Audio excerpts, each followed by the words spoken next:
I want to speak to restraining growth of public sector wage bill, which has been of serious concern. Mr. Speaker, the government continues to implement measures aimed at reducing the ratio of the government wage bill as a share of tax revenue, with a view to free much-needed resources for priority social and development spending. The government will implement the following initiatives to control the wage bill. First, the government will fully implement the unified human resource management system across all public sector entities by July 2025. This initiative is part of broader efforts to enhance public sector efficiency, improve management of wage bill, and ensure the effective utilization of public funds. Second, the Salaries and Remuneration Commission continues to sustainably reduce the number of allowances in public service through a phased approach aimed at streamlining allowances to improve transparency, accountability, equity, and fairness, thereby ensuring total public compensation bill is affordable and fiscally sustainable. To this end, the Salaries and Remuneration Commission will progressively review allowances and benefits in the future collective bargaining agreements, aligning them to the allowances policy guidelines for the public service.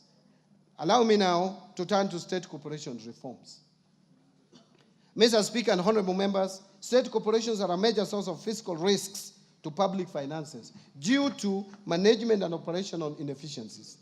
An assessment conducted by the National Treasury to determine viability of state corporations identified critical gaps and vulnerabilities. Mr. Speaker, to address the vulnerabilities, the Cabinet in January 2025 approved reforms to streamline state corporations and enhance governance and accountability of the corporations. The reforms target to address operational and financial inefficiencies, enhance service delivery, and reduce over-reliance on exchequer support by state corporations. The approved reforms include the following. First, merger of 42 state corporations into 20 entities to improve operational efficiency and eliminate redundancy, as some have duplicating and or overlapping mandates. Second, dissolution of 25 state corporations and their functions transferred back to their parent ministries or other state corporations. Third, restructuring 6 state corporations to align their mandates for improved performances. Fourth, declassification of 4 public funds currently categorized as state corporations and transferring their functions back to the relevant ministries. And fifth, declassification of 13 professional bodies currently categorized as state corporations to private entities with no exchequer budget. Mr. Speaker,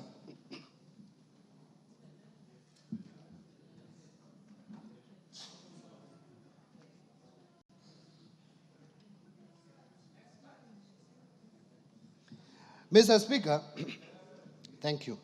Mr. Speaker, in order to enhance operational efficiency, improve governance and ownership of state corporations, the government developed the Government-Owned Enterprises Bill of 2024. The bill is part of broader efforts by the government to streamline public enterprises, reduce fiscal risks, and enhance service delivery to citizens. The bill is currently before this August House for consideration. Thank you. I urge honorable members to favorably consider the bill to enable its enactment. Mr. Speaker, in order to secure the uptake of cotton production, while also providing alternative linked supplies for local apparel manufacturers, the Cabinet approved the revival and commercialization of Rivertex East Africa Limited by onboarding non-equity strategic partners. Mr. Speaker, on sugar sector reforms, His Excellency the President reaffirmed his commitment during this year's Madaraka Day celebrations to ensure the prompt payment of sugarcane farmers. The government has also taken practical steps to deliver its promise to modernize the mills and transform these once struggling factories into productive, sustainable enterprises. Currently, 4 state-owned sugar factories, Chemelil's Sugar Company, Muhoroni's Sugar Company, Nzoia Sugar Company, and South Nyanza Sugar Company, which is also known as Sony, have been placed under competitive leasing arrangements. This initiative is expected to enhance efficiency, restore profitability, and protect the livelihoods of farmers. Let me now turn to pending bills. Mr. Speaker, the government remains committed to resolving the long-standing issues of pending bills dating back to 2005 as part of broader efforts to strengthen public financial management and restore confidence in government processes. In this respect, the Pending Bills Verification Committee that was appointed in September 2023 is currently finalizing its report for submission by end of this month. Since its inauguration, the committee received a total of 65,625 pending bills claims valued at over 571.6 billion. The committee has analyzed 57% of the bills received valued at 522 billion. The 57% is in terms of numbers. Out of this, a total of 229 billion has been recommended for settlement. Once the committee submits its report, we shall submit the recommendations to Cabinet for approval to settle the pending bills. Let me now speak to national assets and inventory management reforms. Mr. Speaker, in order to promote prudent management of public assets and liabilities, the National Treasury digitized assets in the assets and inventory management modules in the IFMIS for use by both national government and county governments. Already, 52 state departments have gone live on the IFMIS asset module and are at various stages of uploading their registers for 6 asset categories, namely land, building, motor vehicles, ICT equipment, office equipment, and furniture and fittings.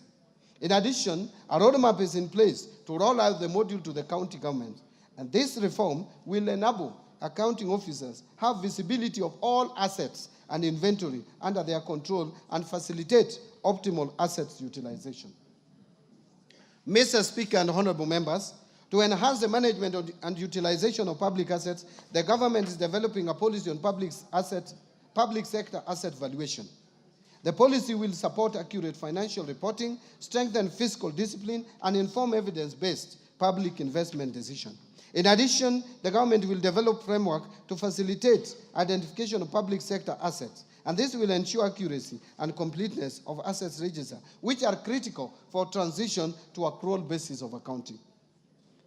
On financial sector reforms, Mr. Speaker, the banking sector has remained stable and resilient with a strong asset base, which grew by 1.5% from 7.6 trillion in April 2024 to 7.7 trillion in April 2025.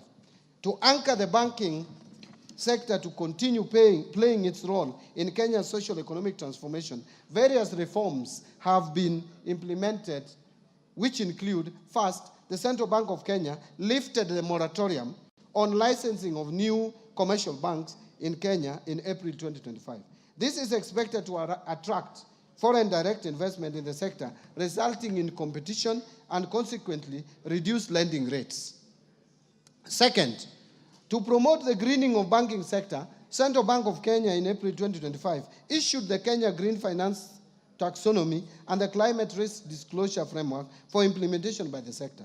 The Kenya Green Finance Taxonomy is a tool to classify whether particular economic activities are green or environmentally sustainable and promote the transition to a low-carbon economy. The Climate Risk Disclosure Framework is aimed at enabling banks to integrate climate-related risks into their governance, strategy, risk management, and disclosure frameworks. It is also intended to enable banks to leverage on business opportunities from efforts to mitigate and adapt to climate change. And third, issuance of guidelines on global liquidity standards and leverage ratios. The Central Bank of Kenya in April 2025 issued guidelines on liquidity coverage ratio, net stable funding ratio, and leverage ratio for the banking sector. These guidelines will enhance the banking sector's liquidity and capital frameworks to promote greater financial stability and resilience, thereby ensuring that banks have the ability to withstand unexpected shocks, maintain stable funding, and manage their risk profiles effectively. Mr. Speaker, the Central Bank of Kenya, in collaboration with the National Treasury and other stakeholders, are developing the National Financial Inclusion Strategy for the period covering 2025 to 2028. The strategy provides a consolidated framework for advancing financial inclusion agenda to meet the needs of all Kenyans through deepening access and usage of financial services, enhancing quality of affordable financial products that meet consumer demands. Mr. Speaker, to strengthen digital finance in Kenya, the government will continue to implement the National Payment Strategy for the period 2022 to 2025 and fast-track finalization of a national policy on digital finance. In order to reform and modernize the national payment system, Central Bank of Kenya is doing the following. 1, undertaking a comprehensive review of the national payment system legal and regulatory framework. 2, implementing a fast payment system that seeks to address persistent challenges in interoperability, affordability, and the high cost of digital transaction. And 3rd, effective 1st July 2025, the Kenya Electronic Payment and Settlement System will transition to a 24/7 settlement capability. This will support round-the-clock trade, enable faster clearing of government payments, facilitate real-time business-to-business transactions, and provide greater flexibility for consumers and financial institutions. Mr. Speaker, following the grey listing of the Republic of Kenya by the Financial Action Task Force in February 2024, the government has continuously addressed the technical deficiencies identified in Kenya's Mutual Evaluation Report, which was published by Eastern and Southern Africa Anti-Money Laundering Group in September 2024. Mr. Speaker, as you are aware, one of the technical deficiencies identified in the Kenya's Mutual Evaluation Report was lack of a policy and regulatory framework to the virtual assets and virtual assets service providers. In order to regulate this sector, the government has developed the Virtual Asset Service Providers Bill 2025, which is currently before Parliament. Again, I urge honorable members to fast-track its enactment. On capital markets development, to further deepen the capital markets, the government continues to review the legal and regulatory framework to address emerging issues in the sector. In particular, the government overhauled the public officer regulations and collective investment schemes regulations to spur uptake of products while ensuring that investors are protected. The government has also approved new regulatory frameworks to support credit ratings and alternative investment funds, which have attracted a lot of interest from investors. Further, the government is in the process of reviewing the regulatory frameworks for licensing, margin trading, conduct of business for market intermediaries, and mergers, acquisitions, and takeovers. Once in place, these regulations will reinvigorate capital markets activity and make our capital markets more facilitative and efficient. Mr. Speaker, to diversify the government sources of financing, a Sukuk bond has been issued while other Sharia-compliant products are in the pipeline. The first Sukuk bond raised 3.2 billion, which has been effectively deployed in the affordable housing program and pension reforms. Mr. Speaker, in the Tax Laws Act, Mr. Speaker, now I turn to the pension reforms. Mr. Speaker, in the Tax Laws Amendment Act 2024, we introduced a number of incentives aimed at increasing disposable income to our senior citizens once they retire. And I thank this Honorable House for passing this Tax Laws Amendment Bill in December. We, among others, increased tax deductible amount, removed tax on all retirement benefits, and introduced tax exemption on pension savings towards post-retirement medical schemes. Mr. Speaker, despite the reforms introduced in this sector, benefit adequacy remains a persistent challenge. Many retirees still find their pensions insufficient to meet their basic needs. And Mr. Speaker, the retirement benefits system predominantly covers the working population in the public and private sector to the exclusion of the unemployed population, who are majority in the informal sector. To address this, the National Treasury, in collaboration with key stakeholders, is implementing the National Retirement Benefits Policy. This policy outlines a clear forward-looking strategy to address long-standing structural challenges, such as fragmented legal frameworks, exclusion of informal sector workers, limited medical cover for the elderly, weak portability mechanisms, and inadequate dispute resolution structures.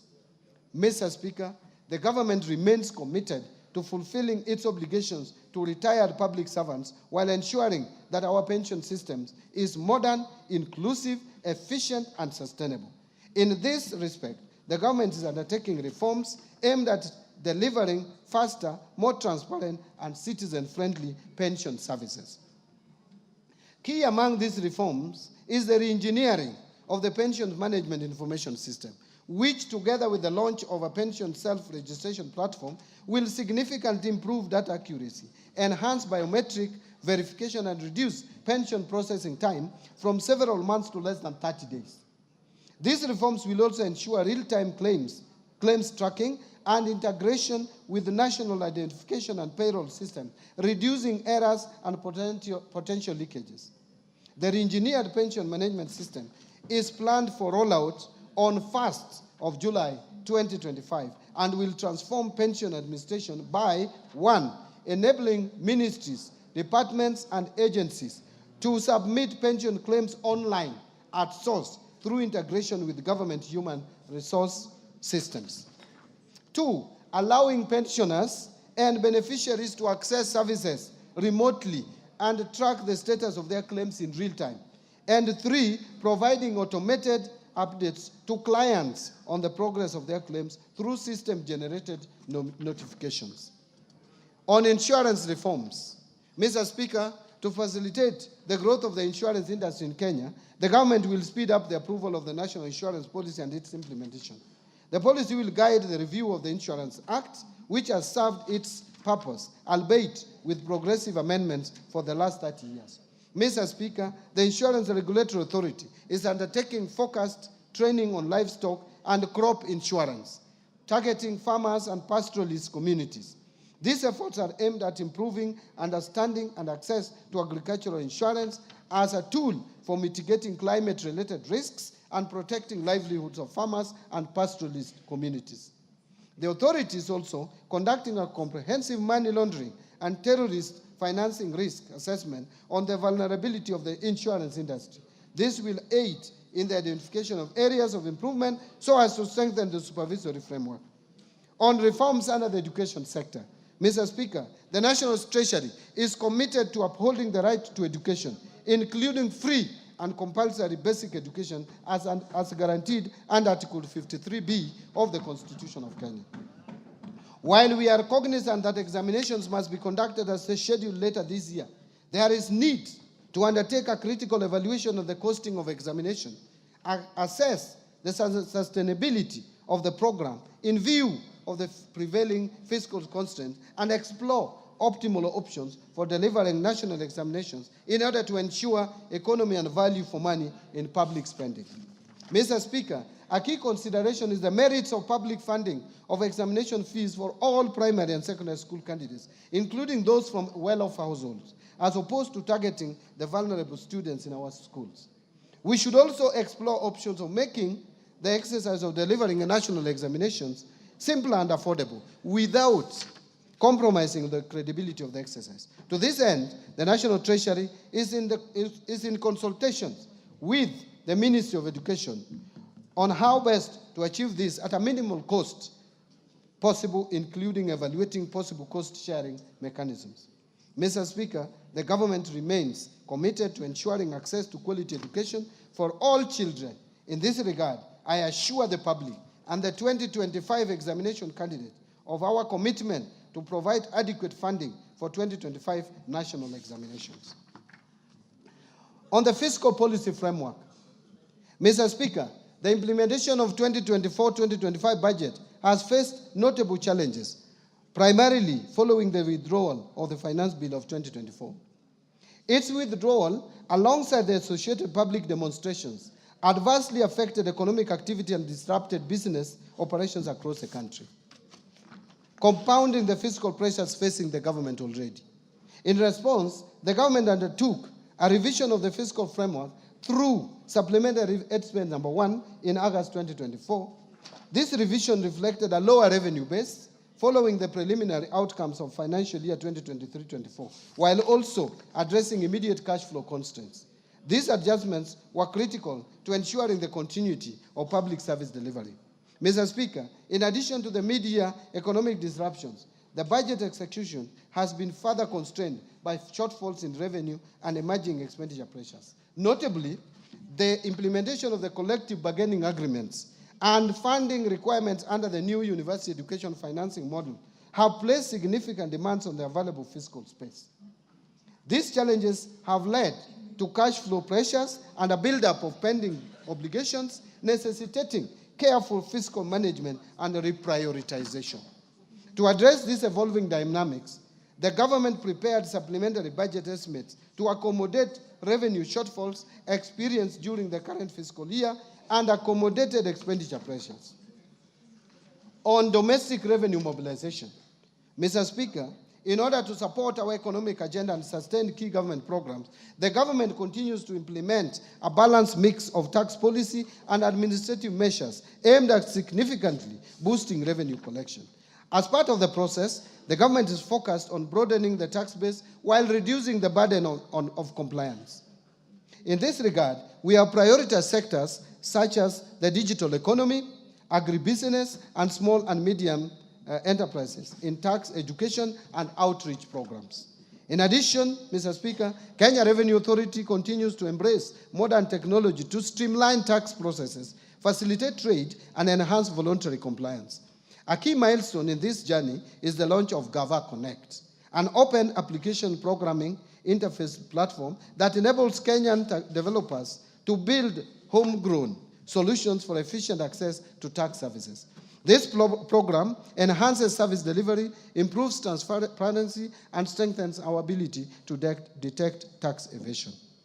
Mr. Speaker, Kenya Revenue Authority has also introduced several digital tools to simplify compliance and boost operational efficiency. One is what we call auto-populated VAT returns for seamless, accurate tax filing. 2, simplified pay returns, accessible via mobile, web, and application program interface. 3, electronic rental income tax system that has enabled transparent rental income declarations. And 4, forecourt electronic tax invoice management system integration in the petroleum sector, connecting fuel dispensers to point-of-sale terminals. This enables real-time transmission of sales data to electronic tax invoice management system, simplifying compliance and ensuring greater transparency in fuel transactions. Mr. Speaker, these solutions are more than just tech updates. They are the drivers of economic empowerment and accountability. Indeed, by simplifying tax procedures, developing user-friendly digital platforms, and providing on-the-ground support, Kenya Revenue Authority is nurturing a fair and inclusive tax culture, one that enables businesses to thrive while meeting their obligations. Mr. Speaker, building on the progress made, our focus in the financial year 2025-26 and over the medium term will be to strengthen domestic resource mobilization through the following key initiatives. First, continue with the implementation of the national tax policy and the medium-term revenue strategy to provide a consistent and predictable framework for tax administration and policy formulation. Second, continue with the automation of tax administration processes to improve the overall efficiency of the tax system. And third, enhancing non-tax revenue collection by enabling ministries, departments, and agencies to generate income through the services they provide to the public. Mr. Speaker, as part of our broader fiscal reform agenda, the government is undertaking targeted tax administrative reforms aimed at strengthening our revenue base and promoting inclusive economic growth. These reforms will focus on 3 key objectives. First, reducing tax expenditures.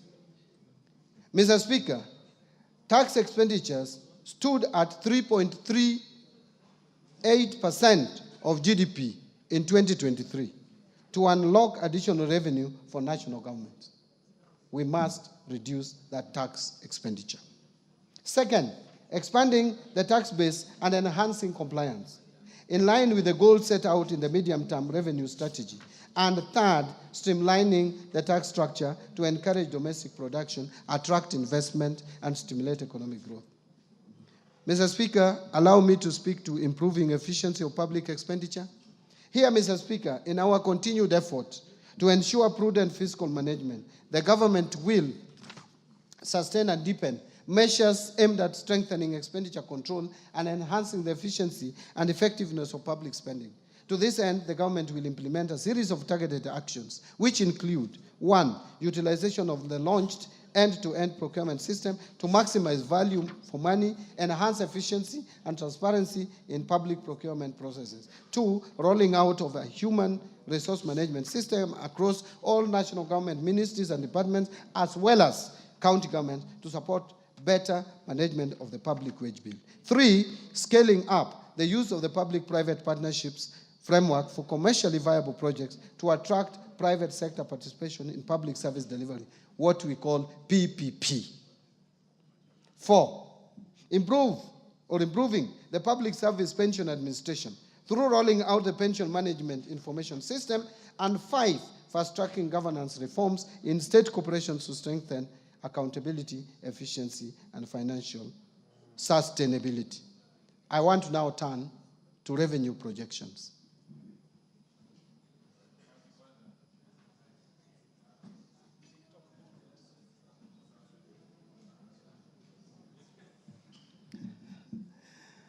Mr. Speaker, honorable members, based on the outlined policy measures and structural reforms, total revenue collections, including appropriation in aid, for the financial year 2025-26 budget is projected to be at 3,321.8 billion, equivalent to 17.2% of GDP.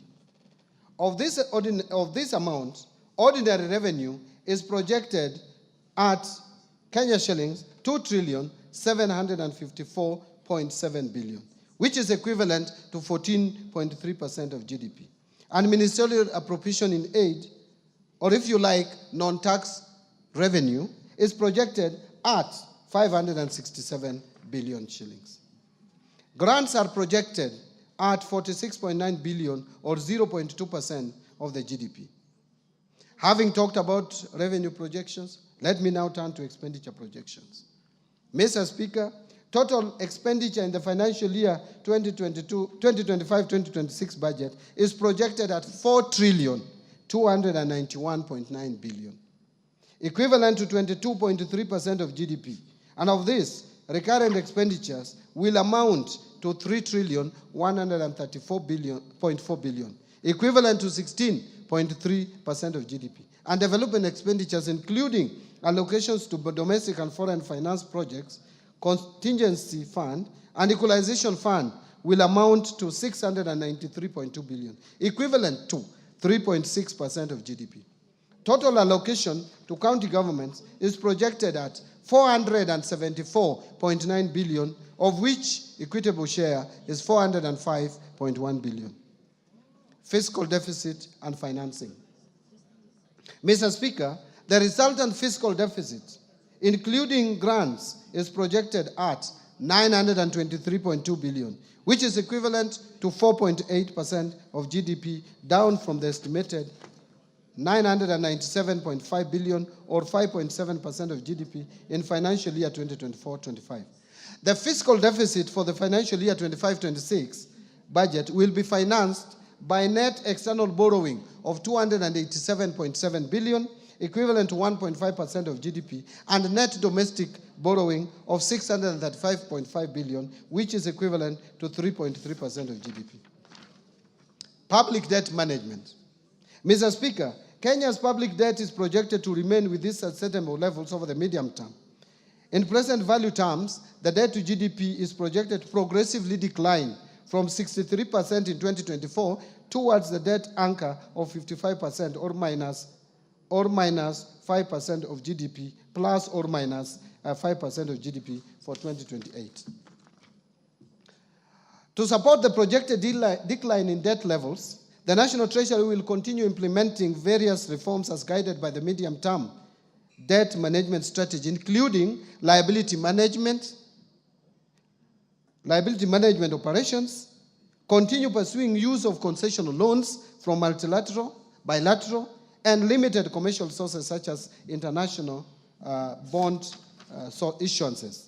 Additionally, reforms targeted to support domestic market development will eventually reduce the cost of public debt while sustaining fiscal consolidation efforts to ensure debt remains within sustainable levels.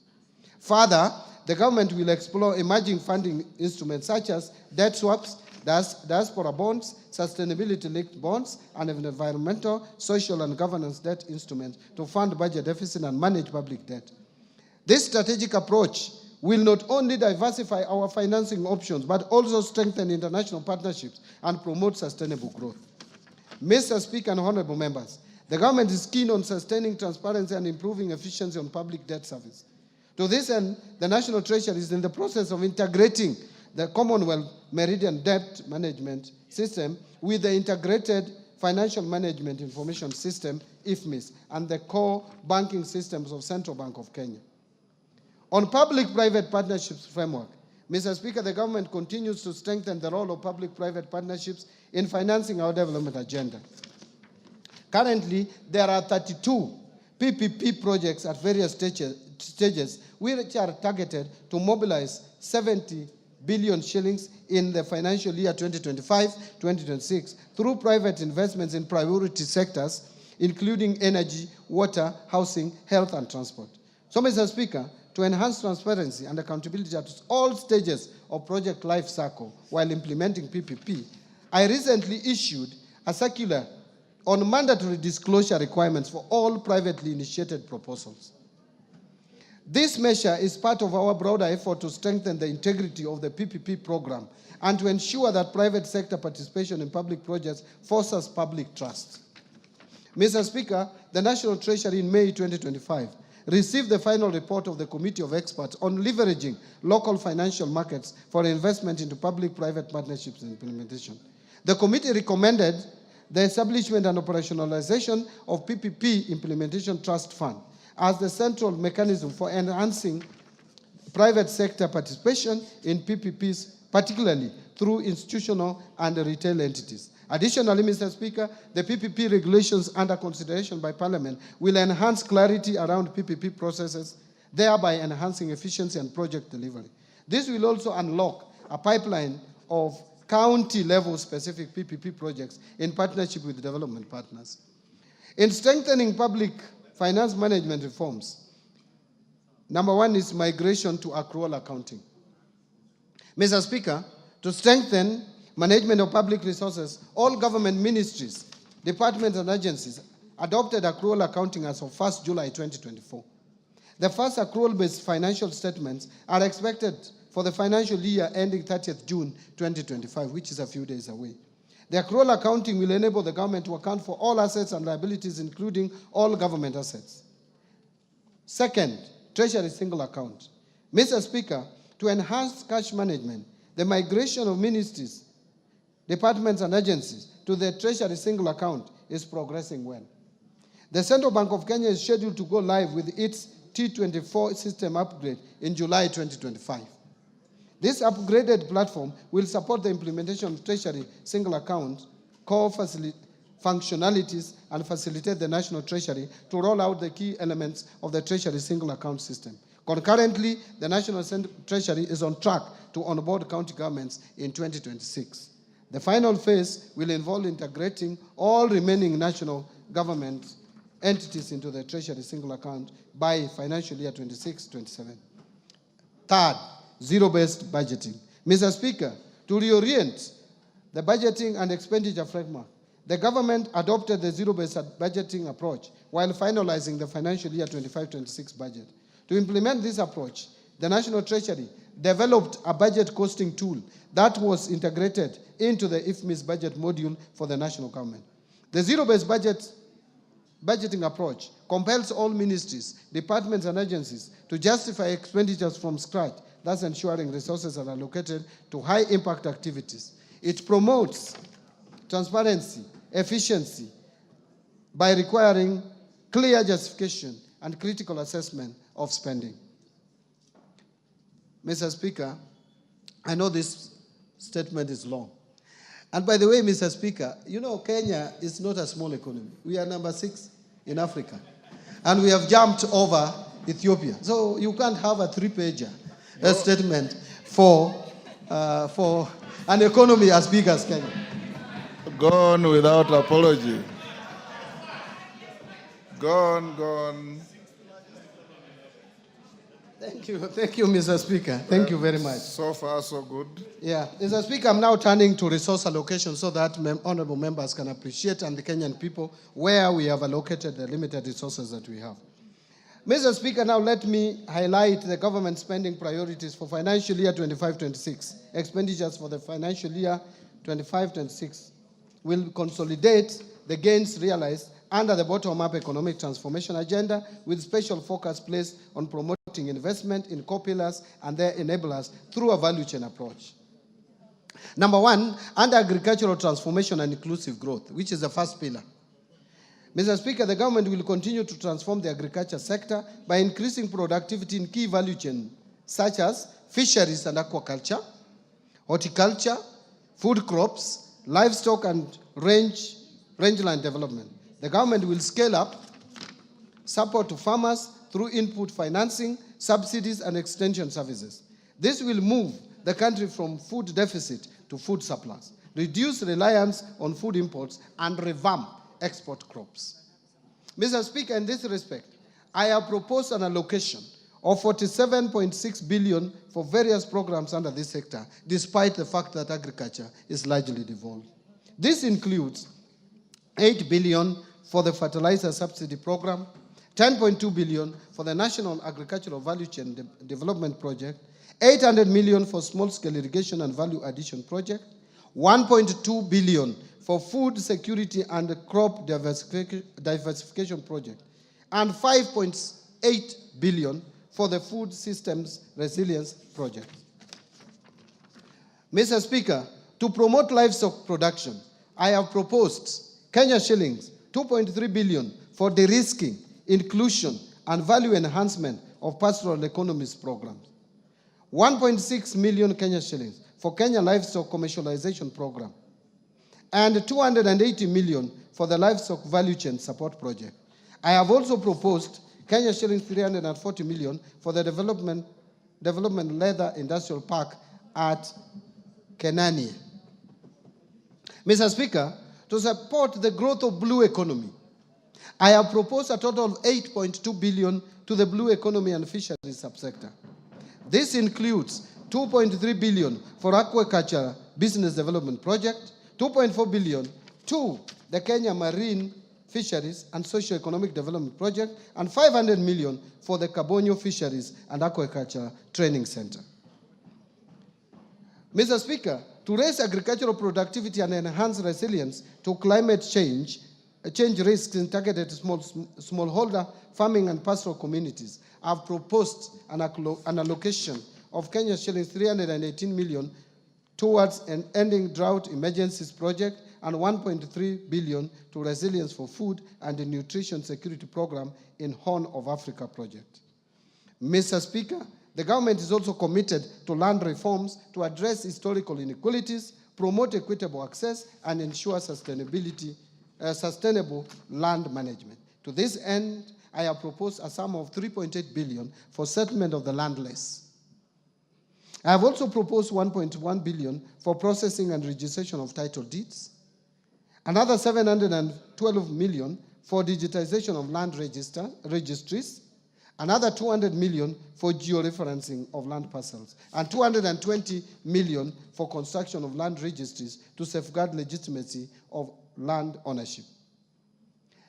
The next pillar is transforming the micro, small, and medium enterprises economy. Mr. Speaker, the government recognizes the challenge of accessing affordable credit by most micro, small, and medium enterprises, and Kenyans at the bottom of the pyramid.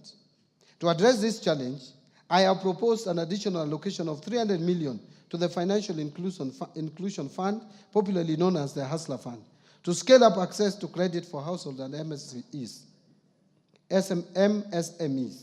I have also proposed an additional 308 million for the Youth Enterprise Development Fund, 550 million for the Center for Entrepreneurship Project, and 1.3 billion for Rural Kenya Financial Inclusion Facility. Under housing and settlement, which is the other pillar. Mr. Speaker, the government is committed to facilitating the construction of decent, safe, and affordable houses for Kenyans. Through the affordable housing program, the government is creating jobs for the youth directly in the construction sector and indirectly through the production and supply of building products. To continue supporting this initiative, I have proposed an allocation of 128.3 billion for the housing, urban development, and public works subsector. This includes 13.4 billion under the Kenya Urban Program, 64.5 billion for construction of affordable housing units, 10.5 billion for construction of social housing units, and 16.5 billion for social and fiscal infrastructure. Mr. Speaker, other proposed allocations to the housing, urban development, and public works interventions include 7.2 billion shillings for the Kenya Informal Settlement Improvement Project Phase 2, 3.5 billion for the construction of housing units for the National Police and the Kenya Prison, 500 million for building climate resilience of the Urban Poor Program, 184 million for construction of footbridges, and 454 million targeted to support construction of county headquarters. Mr. Speaker, to ensure the safety of Kenyans through compliance with building codes and standards, as well as other industry regulations, I have proposed an allocation of 2.6 billion for the regulation and development of the construction industry. I am aware members are aware, I know members are aware of the challenges we have had where collapsed buildings kill many, many Kenyans as a result of carelessness of various developers. Let me turn to universal health coverage. Mr. Speaker, access to quality and affordable health care through the universal health coverage program is central to this government. Towards this end, Mr. Speaker, I have proposed an allocation of Kenya shillings 138.1 billion, up from 123 billion in the current year's budget, to the health sector to support various activities and programs. This includes 6.2 billion for universal health coverage, coordination, and management, 13.1 billion for primary health care, and that is up from 7.1 billion in the current year, and 430 million to provide medical cover for the orphans, elderly, and disabled persons in our society. Mr. Speaker, to lower cases of HIV, AIDS, malaria, and tuberculosis, and enhance vaccines and immunization program in the country, I have proposed 17.3 billion for the Global Fund and Kenya shillings 4.6 billion for vaccines and immunization programs, respectively. Mr. Speaker, to enhance early diagnosis and management of cancer and reduce the burden of treatment of chronic and critical illnesses among Kenyans, I have proposed an allocation of 8 billion to the Emergencies, Chronic, and Critical Illnesses Fund to be managed by SHA, and this has moved from 5 billion shillings in the current budget. 1 billion for construction of a cancer center at Kisii Level 5 Hospital, 100 million to strengthen cancer management in Kenyatta National Hospital, and 100 million for expansion of comprehensive cancer treatment at Kenyatta University Teaching, Referral, and Research Hospital. Mr. Speaker, to improve health service delivery, I have also proposed a sum of 42.4 billion for our referral hospitals, including Kenyatta National Hospital, Moi Teaching and Referral Hospital, Kenyatta University Teaching, Referral, and Research Hospital, Mwai Kibaki Teaching and Referral Hospital in Othaya, Jaramogi Oginga Odinga Teaching and Referral Hospital in Kisumu, and Mathare National Teaching and Referral Hospital. Other locations include Kenya shillings 1.3 billion for the construction of Kenyatta National Hospital, Burns and Pediatrics Center. Mr. Speaker, I have also proposed 5.2 billion for Kenya Medical Supplies Agency to recapitalize it, 2.7 billion for the Kenya Medical Research Institute, 500 million for procurement of family planning and reproductive health commodities, and 300 million for procurement of equipment at the National Blood Transfusion Services. Further, to strengthen the capacity of medical personnel, I have also proposed an allocation of 4.3 billion for medical interns 3.2 billion for community health promoters, 303 million for training of health personnel, and 8.9 billion for the Kenya Medical Training Centers, KMTCs. On digital superhighway and creative economy, which is the other pillar of the better principle, the government continues to invest in digital superhighway to improve ICT infrastructure and expand internet access nationwide.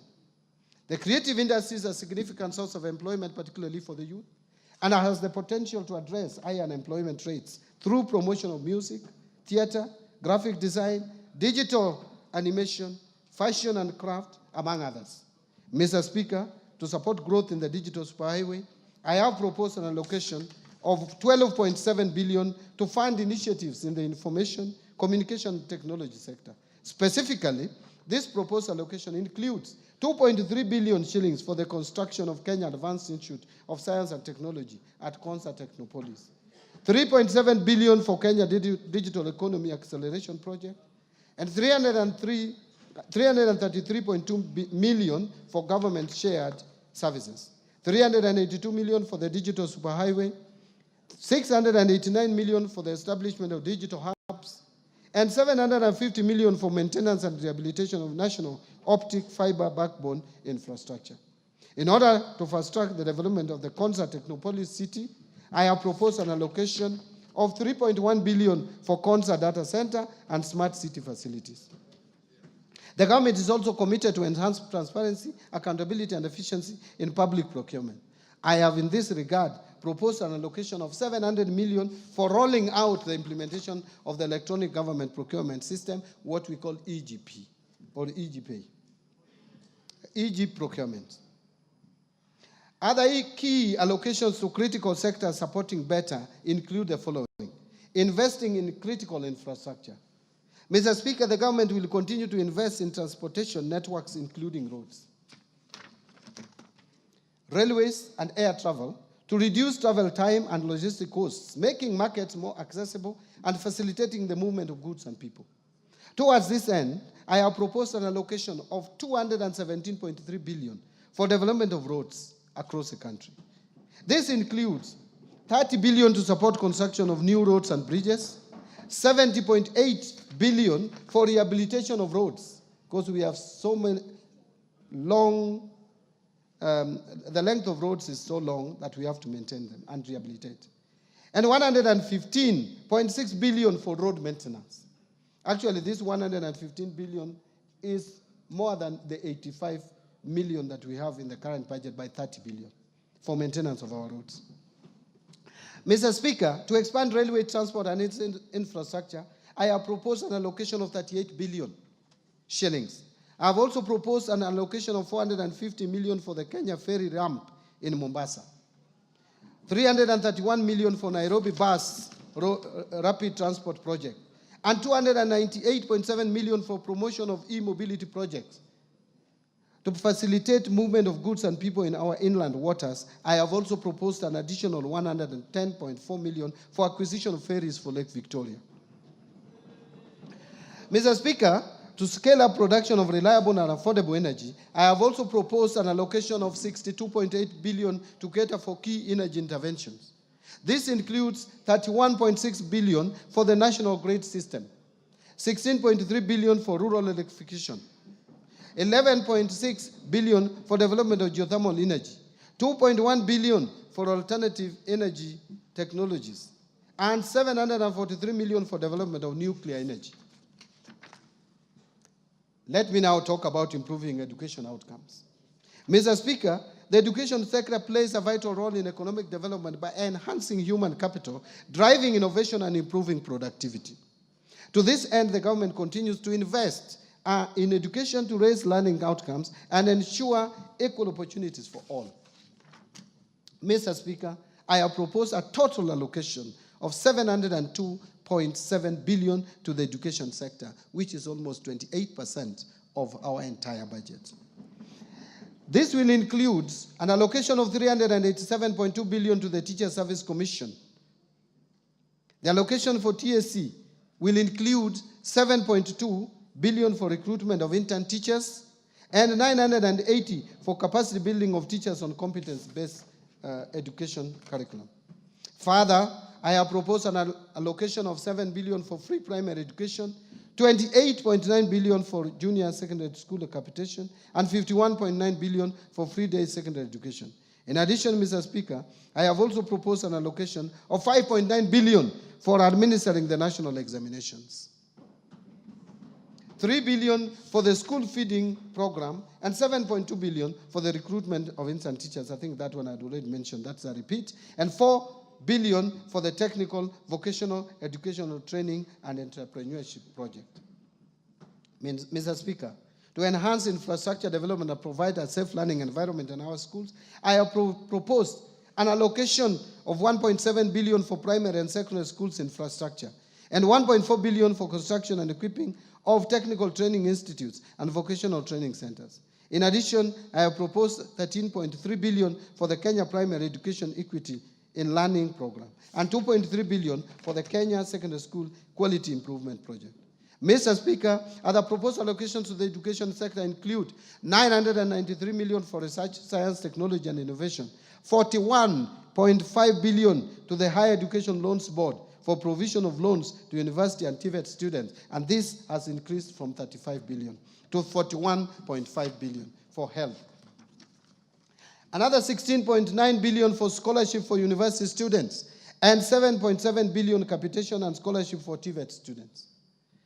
In supporting manufacturing for job creation, Mr. Speaker, to continue promoting local industries, I have proposed an allocation of 18 billion under various implementing ministries, departments, and agencies. Out of this, 4.5 billion will support establishment of county integrated agro-industrial parks in various counties.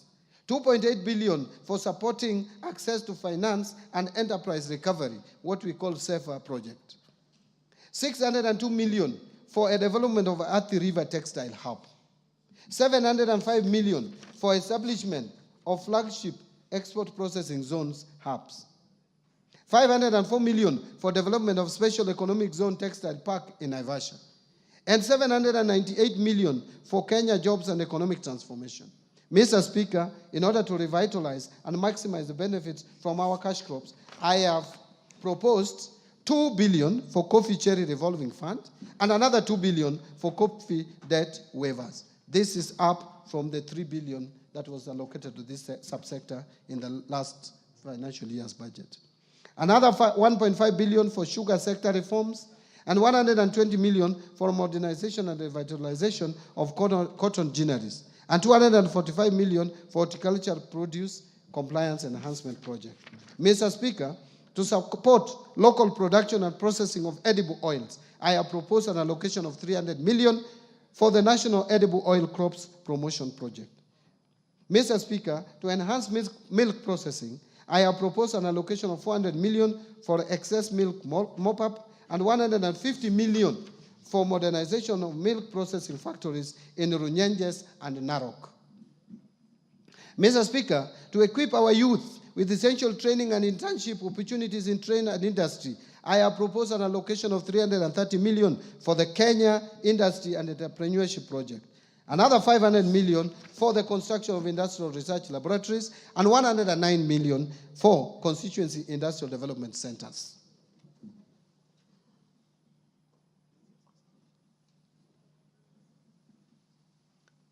Now let me speak to improving security.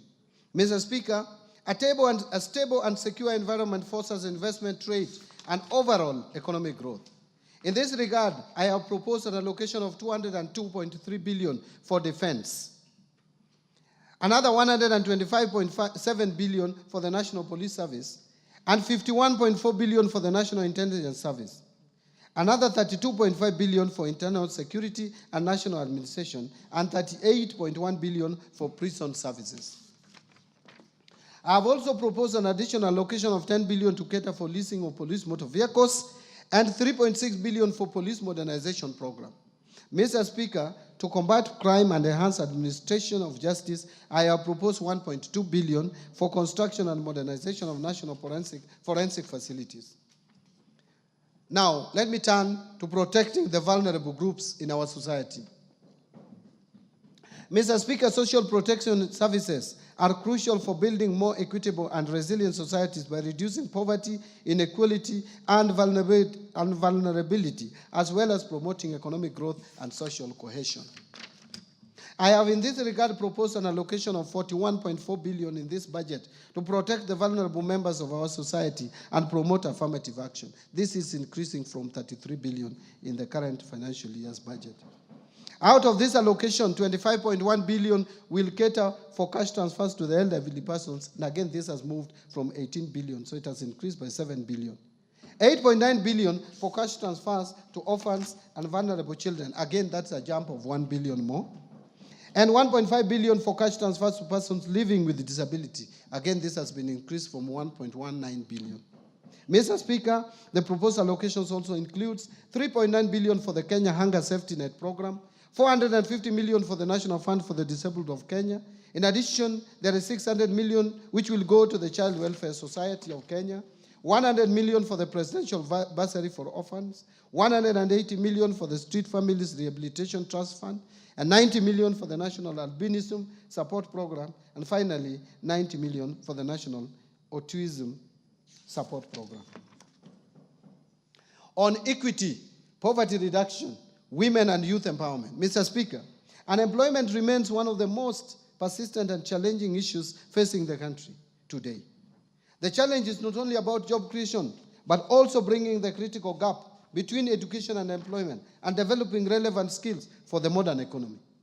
In order to empower the youth and support businesses owned by youth and women and to promote development in the constituencies, I have proposed 105.6 billion for these initiatives. This allocation includes I have proposed 105.6 billion, not million, for these initiatives.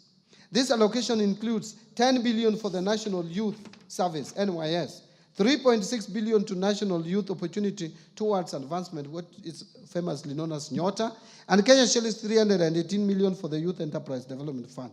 In addition, I have proposed 990 million for film development services.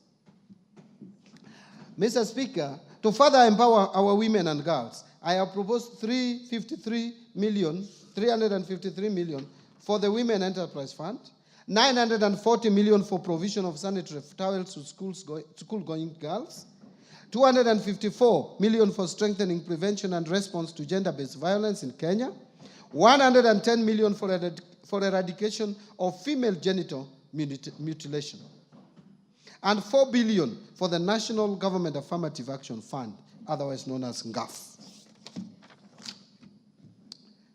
Mr. Speaker, to promote regional equity, reduce poverty, and enhance social development across the country, I have proposed 58.8 billion for the National Government Constituency Development Fund,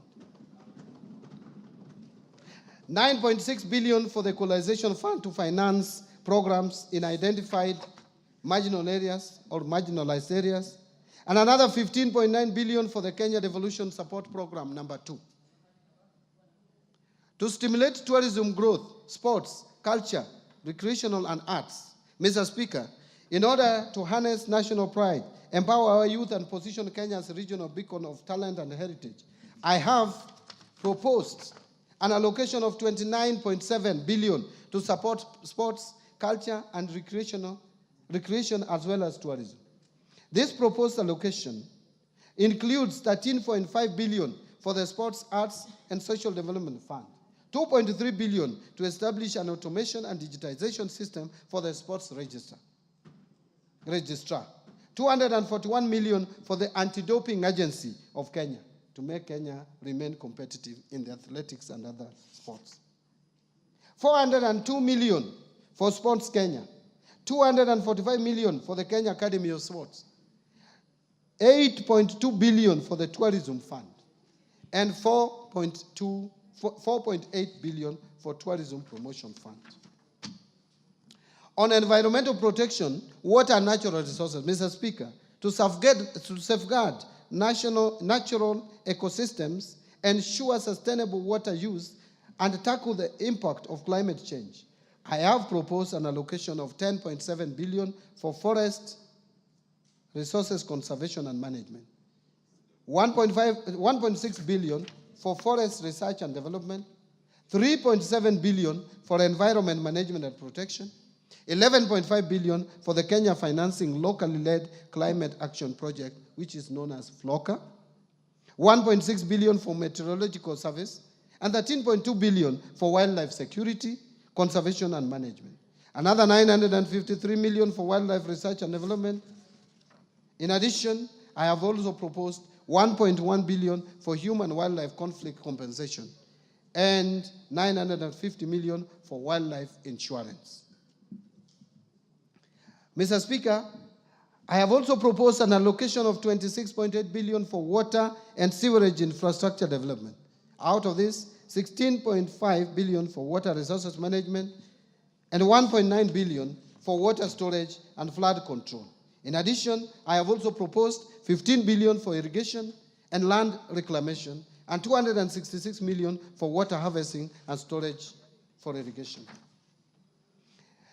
In order to improve governance and sustaining the fight against corruption, Mr. Speaker, to enhance good governance, intensify the fight against corruption, and entrench integrity and accountability in public service delivery, I have proposed Kenya shillings 4.5 billion for the Ethics and Anti-Corruption Commission, 4.5 billion for the Office of the Director of Public Prosecutions, 5.3 billion to the State Law Office, and 8.7 billion for the Office of the Auditor General. In addition, Mr. Speaker, to enhance the oversight and legislative role of Parliament, I propose an allocation of 48 billion for Parliament. To enable administration of justice, I also propose an allocation of 27.8 billion for the judiciary. Now let me turn to allocation to county governments.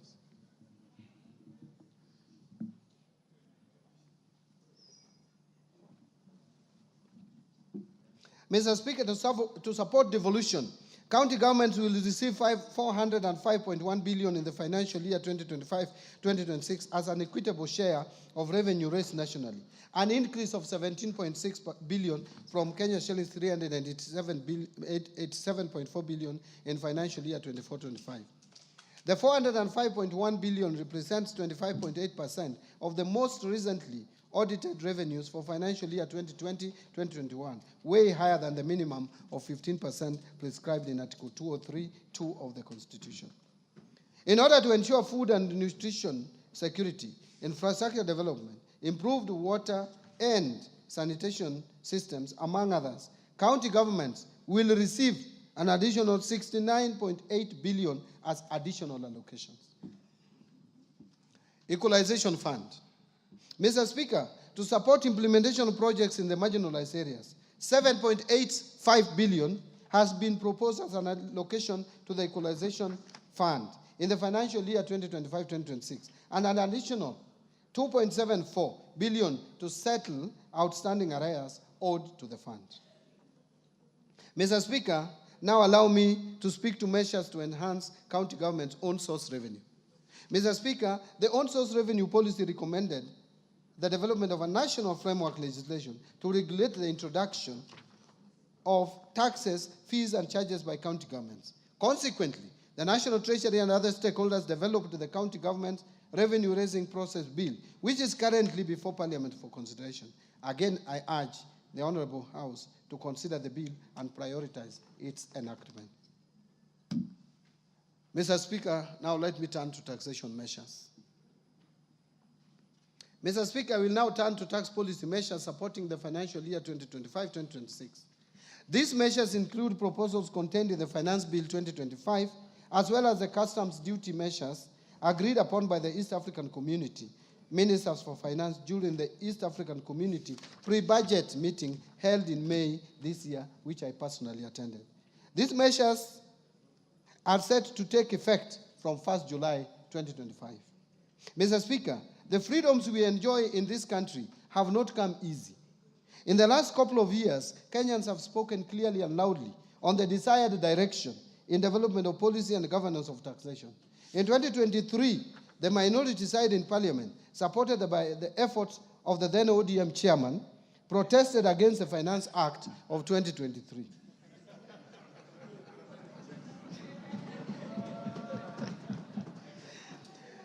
Last year, Mr. Speaker, some provisions in the Finance Bill 2024 triggered protests across the country.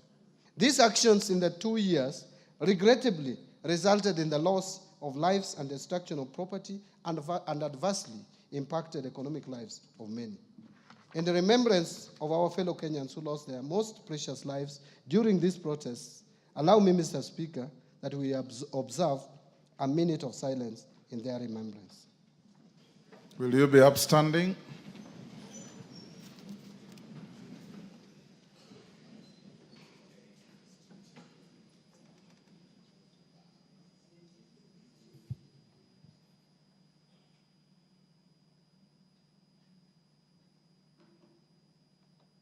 May their souls continue resting in eternal peace. Thank you, honorable members.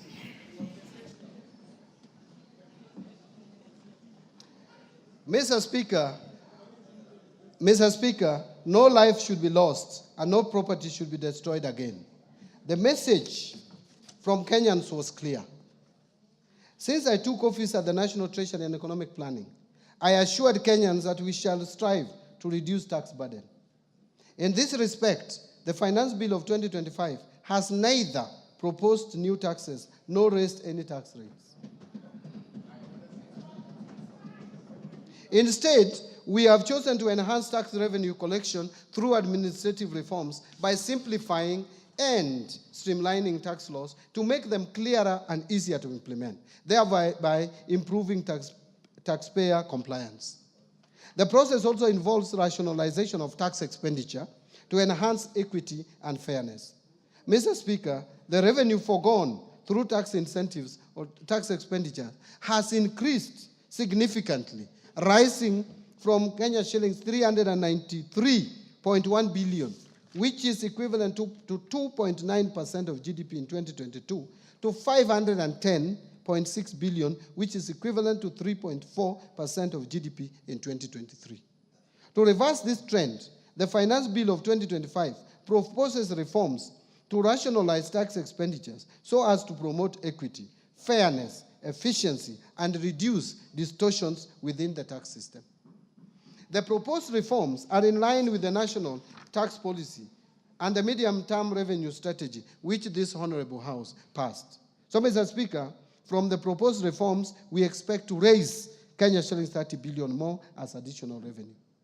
Mr. Speaker, customs measures agreed upon by East African community ministers during the pre-budget meeting are intended to protect our industries and ensure they access raw materials and inputs at affordable prices. The meeting allowed Kenya to import tea packaging materials at a lower duty rate of 10%. In addition, Kenya was granted an extension of duty remission to import wheat at the rate of 10%. These measures will support our wheat and tea farmers. Mr. Speaker, I will begin with the customs measures and later provide highlights on the proposed amendments of tax laws in the Finance Bill of 2025. On customs measures, to meet the local demand of rice, Kenya was allowed to extend the stay of application on the East African Community Common External Tariff and import rice at the rate of 35% or USD 200 per metric ton, whichever is higher, instead of the common external tariff rate of 75% or USD 345 per metric ton. Mindful of wheat farmers in Kenya, East African community ministers agreed on duty remission of wheat at a rate of 10% instead of the common external tariff rate of 35%, provided the millers who intend to import wheat under the duty remission must first purchase locally produced wheat. Mr. Speaker, to promote local assembly of telecommunication equipment, Kenya was granted an extension of duty remission on inputs for assembly of telecommunication devices, including mobile phones, laptops, and tablets. Mr. Speaker, in order to reduce the production cost of animal feeds, Kenya requested for an extension to import inputs for production of animal feeds duty-free under the East African Community Duty Remission Scheme, which was granted. We urge the producers of animal feeds to apply for the remission. Mr. Speaker, The leather sector is one of the priority value chains under BETA. To support local producers of leather and leather products, Kenya was allowed to extend the stay of application on the common external tariff rate and apply import duty rate of 35% on leather products. To promote tanneries to supply local manufacturers with high-quality leather, Kenya was allowed to import chemicals for leather processing under duty remission. Mr. Speaker, to support local assembly of transformers, which is critical to energy distribution, the East African Community Ministers approved Kenya's request for a tariff split on transformers to provide for a distinction between fully built and unassembled transformers. Currently, it is one line, tariff line, and it is very difficult for us to separate and incentivize either of them. So, Mr. Speaker, to support the local assemblers of cranes, Kenya was granted approval to import inputs for assembly of cranes duty-free under duty remission. Mr. Speaker, last year Kenya was granted a stay of application on the East African East African Community Common External Tariff to apply a higher duty rate ranging from 25 to 35% on certain types of paper used in manufacturing packaging materials. This action adversely affected exporters, particularly in tea sector. To address this, Kenya opted not to request for an extension of the stay of this common external tariff. And this decision will not affect local manufacturers of packaging materials as they will continue importing raw materials under duty remission. So, Mr. Speaker, now let me speak to the Finance Bill of 2025. Let me now highlight some of the proposals contained in the proposed Finance Bill 2025 under Income Tax Act. Mr. Speaker, to enable faster recovery of investment by businesses on loose items such as utensils, linen, and industrial tools, the bill proposes to amend the Income Tax Act to allow for a full cost deduction of these items in the first year of purchase, as opposed to the current 3 years. This will improve cash flows of the relevant businesses. Mr. Speaker, we have noted increased tax disputes arising from audits carried on cross-border transactions. These disputes could have been avoided if the multinational companies had advanced pricing agreements with the commissioner at KRA. To address this gap, the bill is proposes to amend the Income Tax Act to empower the commissioner to enter into advanced pricing agreements with multinational companies. Mr. Speaker, the Tax Laws Amendment Act of 2024, passed in December last year, introduced the minimum top-up tax in line with global best practices. But the Act inadvertently omitted the due date for payment of the tax, thus creating enforcement challenges. To address this, I have proposed an amendment to the Income Tax Act to clarify that the due date will be the end of the 4th month following the close of a company's accounting period.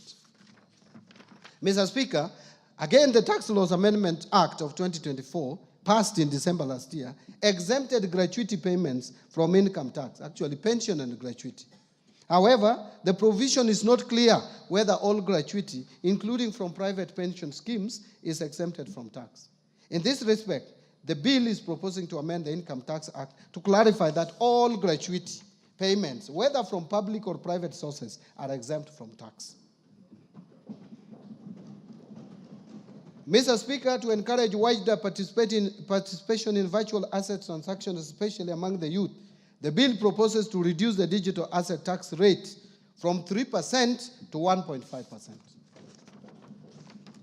And Mr. Speaker, to ensure consistency and effective administration of the law, the bill proposes to amend the 3rd schedule to the Income Tax Act to clarify that fringe benefit tax is payable by the employer at the corporate tax rate, and that withholding tax on qualifying dividends and qualifying interest are final tax. That is not clear in the current arrangement.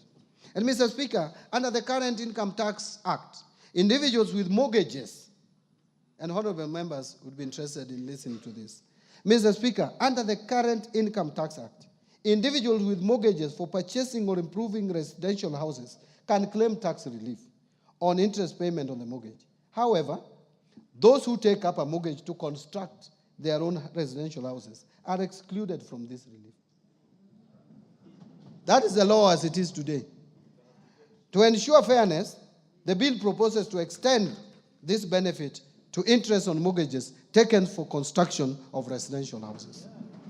This will support home ownership and align with the better pillar on affordable housing. Mr. Speaker, the current tax-free daily subsistence allowance of $2,000 for private sector employees on official duties outside their usual workplace is lower than that of the public sector employees. To enhance equity, the bill is proposing to increase the tax-free daily subsistence allowance for private sector employees from 2,000 to 10,000 shillings. Mr. Speaker, Kenya has an opportunity to strengthen its position as a regional financial hub. In this respect, the bill proposes amendment to the Income Tax Act to provide that companies certified by the Nairobi International Financial Center Authority, NIFCA, that invest new capital of at least $3 billion over a period of 3 years to pay a reduced corporate tax rate of 15% for the first 10 years and 20% for the subsequent 10 years. The companies qualifying for this will be required to employ Kenyans at senior management level. The startup companies that are certified by Nairobi International Financial Center Authority will enjoy a 15% tax rate for the first 3 years and 20% for the subsequent 4 years. And dividends earned by certified holding companies and regional headquarters will be exempted from tax provided that at least 250 million is reinvested annually in Kenya. Mr. Speaker, we have noted that some employees seek refunds from KRA on reliefs of deductions that ought to have been deducted by their employers. To address this challenge, the bill proposes to amend the Income Tax Act to make it mandatory for employers to consider all eligible tax reliefs and deductions when computing employees' income tax. Presently, employers are not compelled to deduct these reliefs in computing pay as you earn. Value-added tax. Mr. Speaker, while a supplier is required to issue a tax invoice at the point of sale, there is currently no definition of tax invoice under the VAT Act. This creates ambiguity on what constitutes a tax invoice. To resolve this ambiguity, the bill is proposing to amend the VAT Act to define a tax invoice. Mr. Speaker, to strengthen tax administration and enhance compliance, the bill proposes to require the issuance of tax invoices for all suppliers, whether taxable or exempt. This amendment will support better record keeping by taxpayers and facilitate the pre-population of returns. Mr. Speaker, to support business operations, the bill proposes to shorten the period for claiming refunds on bad debts from 3 years to 2 years, and to allow taxpayers to either request for a refund or offset it against future VAT liabilities. Mr. Speaker, again, entities in special economic zones currently benefit from VAT exemptions and zero rating, but there is no provision to recover tax when these benefits are misused or abused. To safeguard revenue and promote accountability, the bill proposes to recover VAT where exempted or zero-rated goods or services are used for purposes other than those intended. Mr. Speaker, to prevent leakages or revenue leakages, strengthen tax administration, and promote equity across sectors, the bill proposes to move some zero-rated goods and services that are consumed locally to exempt status. Further, Mr. Speaker, some of the goods exempted from VAT have multiple uses, making it difficult to effectively monitor whether they are finally used for the intended purpose. In this respect, the bill proposes to amend the VAT Act to remove such exemptions. Under excise duty, Mr. Speaker, to minimize tax disputes relating to classification of locally produced excisable goods, the bill proposes an amendment to the Excise Duty Act to clarify that the East African Community Common External Tariff and its classification rules shall apply to all excisable goods, both imported and locally manufactured.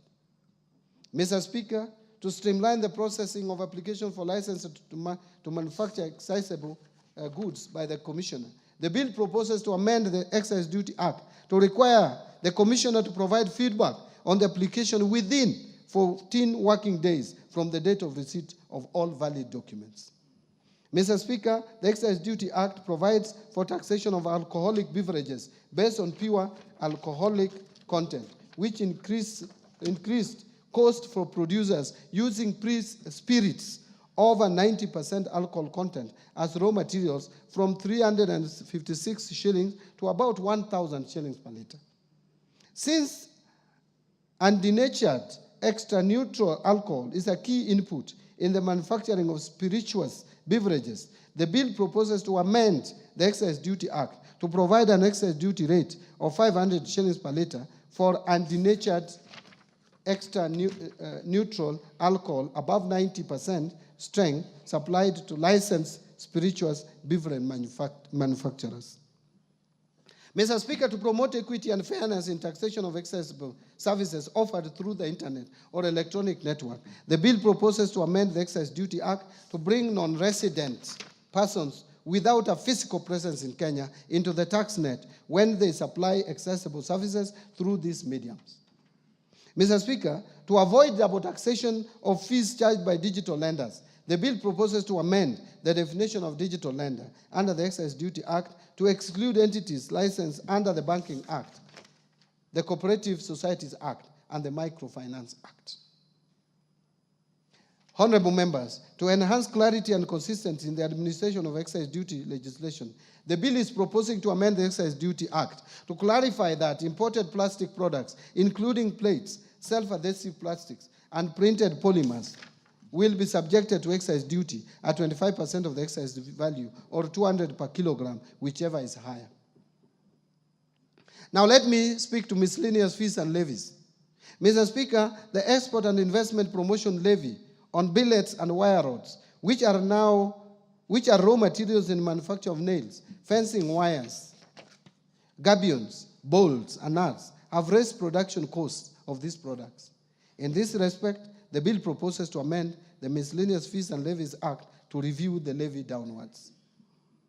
Mr. Speaker, to promote Nairobi as regional aircraft maintenance hub while managing tax expenditures, the bill proposes to amend the Miscellaneous Fees and Levies Act to introduce import declaration fee and railway development levy on small aircrafts and helicopters, but retain the exemption on spare parts of all aircrafts. The Tax Procedures Act,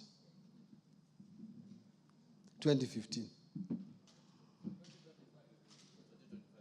No, the act is 2015.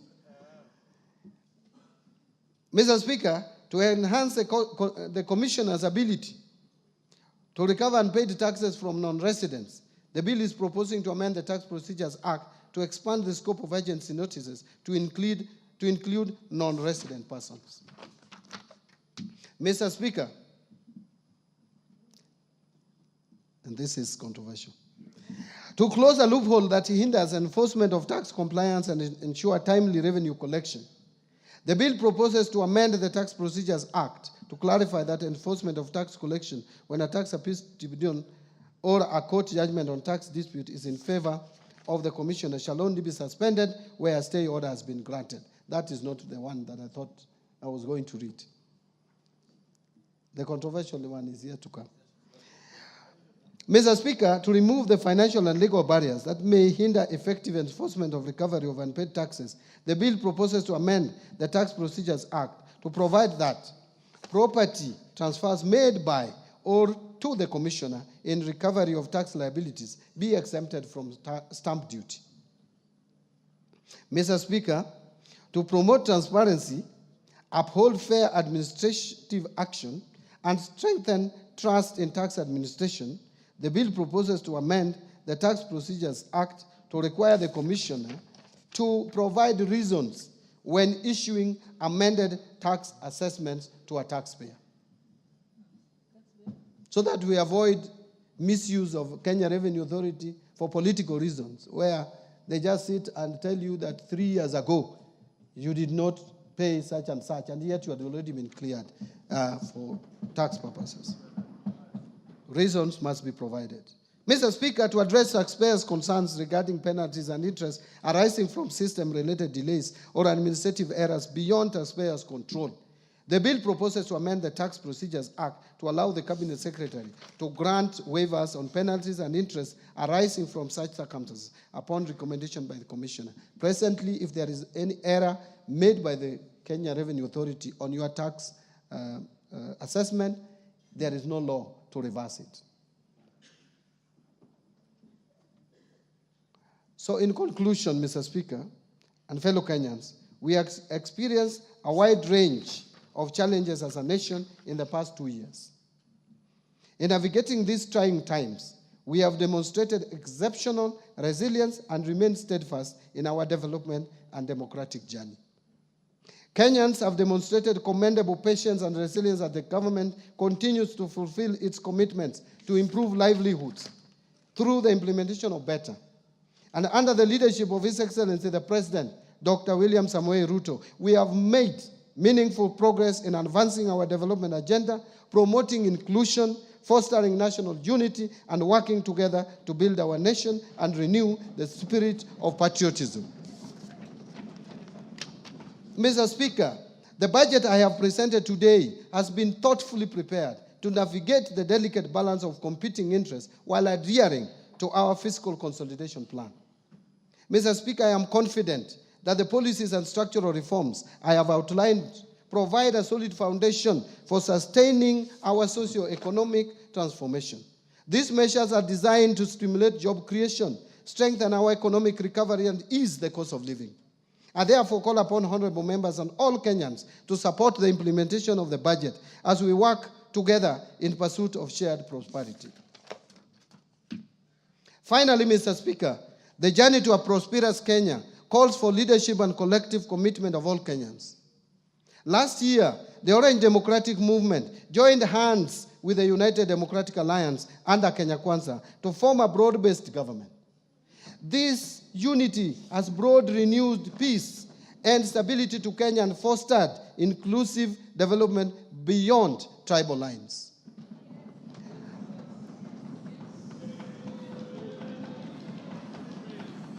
I wish. Thank you. Thank you. Thank you. Thank you. Thank you. Thank you very much. I wish to acknowledge with gratitude the unwavering leadership and vision of His Excellency the President Dr. William Samoei Ruto and His Excellency the Deputy President Professor Kithure Kindiki. I also wish to recognize the invaluable efforts of the Prime Cabinet Secretary, the Attorney General, my fellow Cabinet Secretaries, Principal Secretaries, Accounting Officers, and all personnel across government ministries, departments, and agencies who have diligently contributed to the development of the financial year 2025-2026. Mr. Speaker, I want to sincerely thank Baba, Right Honorable Raila.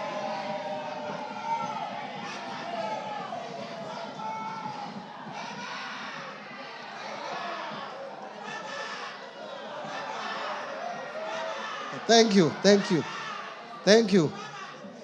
honorable members. Mr. Speaker, I sincerely thank Baba, Right Honorable Prime Minister Raila Amolo Odinga, and the entire Orange Democratic Movement fraternity for their invaluable mentorship as well as trusting me with party leadership positions in my political journey. But Mr. Speaker, I will not forget that I served the people of Suba South constituency as their elected representative for a period of 15 years and a further 2 years as nominated member of parliament before my appointment to the cabinet. I truly appreciate the people of Suba South constituency for the opportunity they gave me to serve them, and I will remain forever grateful.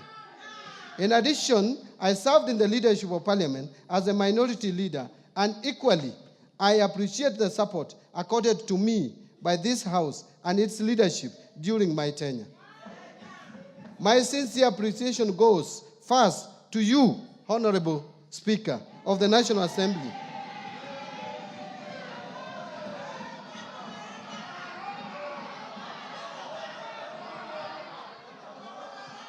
and your counterparts in the Senate, the majority and minority leaders, and the entire House leadership including respective clerks, supporting the approval process of the financial year 2025-2026 budget. Second, to honorable chairs and members of both the Budget and Appropriations Committee and the Finance and National Planning Committee and all the other departmental committees of this House, as well as the staff of Parliamentary Budget Office for their constructive inputs and leadership during the approval process of this budget. Third, my colleagues at the National Treasury and Economic Planning, led by Dr. Chris Kipto, the Principal Secretary for the National Treasury, Dr. Boniface Barasa Makoha, the Principal Secretary for the State Department for Economic Planning, and Mr. Cyril Wagunda Odede, the Principal Secretary for Public Investments and Assets Management, for their commitment, dedication, and support in their preparation of this budget. Fourth, special appreciation goes to Mr. James Muhati, the former Principal Secretary for the State Department for Economic Planning, for his unwavering commitment and invaluable support during the first half of the financial year. His dedication and strategic leadership greatly advanced the ministry's mandate and played a pivotal role in shaping key national economic planning initiatives. Fifth, my appreciation goes to the Governor of the Central Bank of Kenya, the Commissioner General of the Kenya Revenue Authority, as well as the management and staff of both institutions, the financial sector regulators, and other MDAs for their valuable contributions to the budget process. Sixth, my gratitude goes to our multilateral and bilateral development partners for their continued technical and financial support. Seventh, I also thank the private sector for their participation and contribution in the budget process. And eighth, I wish to appreciate the media and non-state actors for their active engagement and participation in the financial year 2025-2026 budget.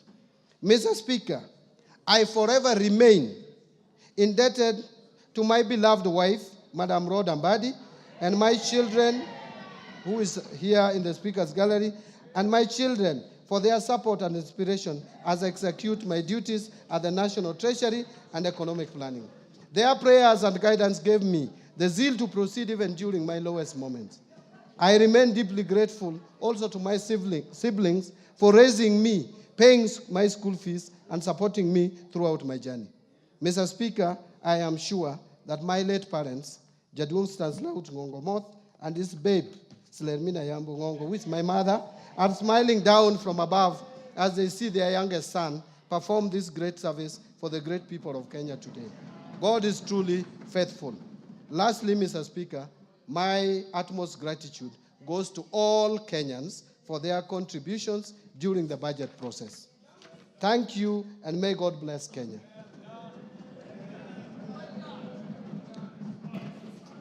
Mr. Speaker, before I resume my seat, you will recall that I have already submitted to this House the budget estimates and the Finance Bill 2025, together with the accompanying documents as required by the Public Finance Management Act 2012.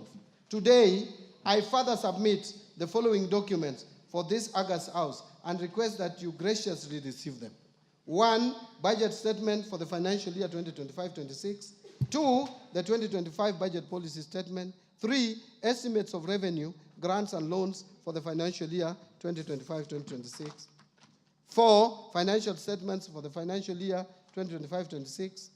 5, medium-term debt management strategy 2025.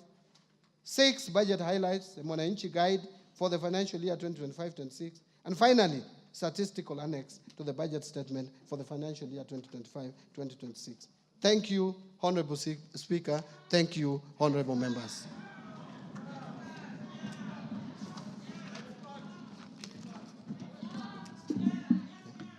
Thank you, Minister. You may now take your seat.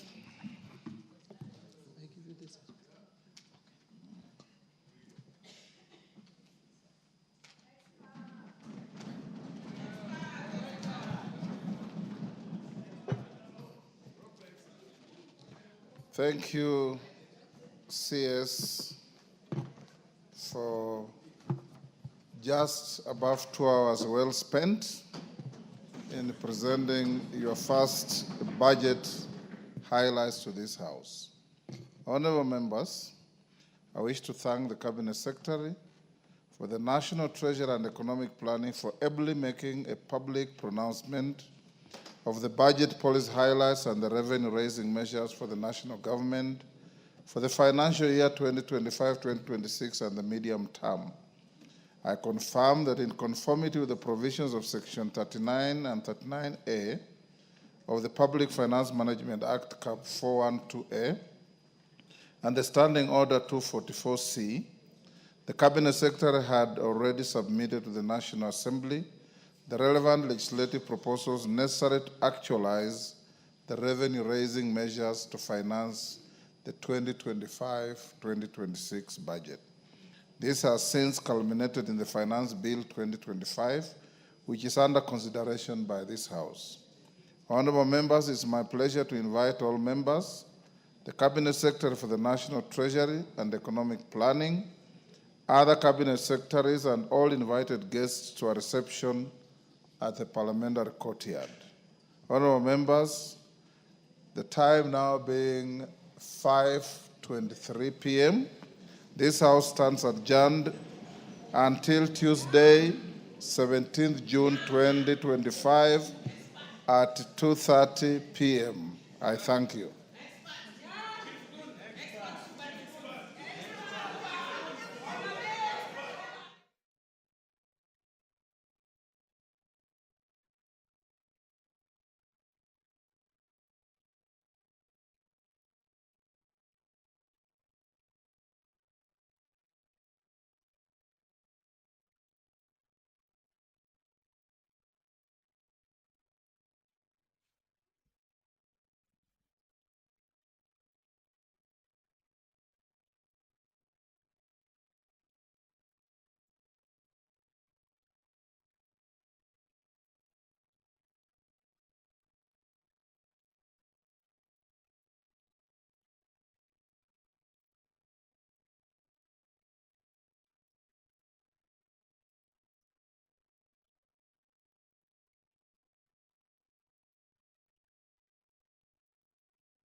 That marks the climax of the budget highlights for the year 2025-2026 financial year, delivered by the Cabinet Secretary for the National Treasury, Honorable John Badi, highlighting a number of issues and a number of sectors that the government is keen on. To just take you through some of the areas that the CS for the National Treasury has highlighted is the aspect of Kenya being told it works on an realistic budget, and the CS says for the first time the country will be moving forward with a zero budget, where before the budget was allocated to various state departments, we had various state agencies as well as ministries appearing before Parliament to justify why those items should be factored in the budget to align the aspect of the allocation of budget and to streamline the allocation of funds. There has been monies allocated to the universal health care coverage and the affordable housing. And in a nutshell, the CS for the National Treasury says the government is committed to delivering a stable interest rate country where the interest rates are not staggering over and above to improve the economies of the business sector.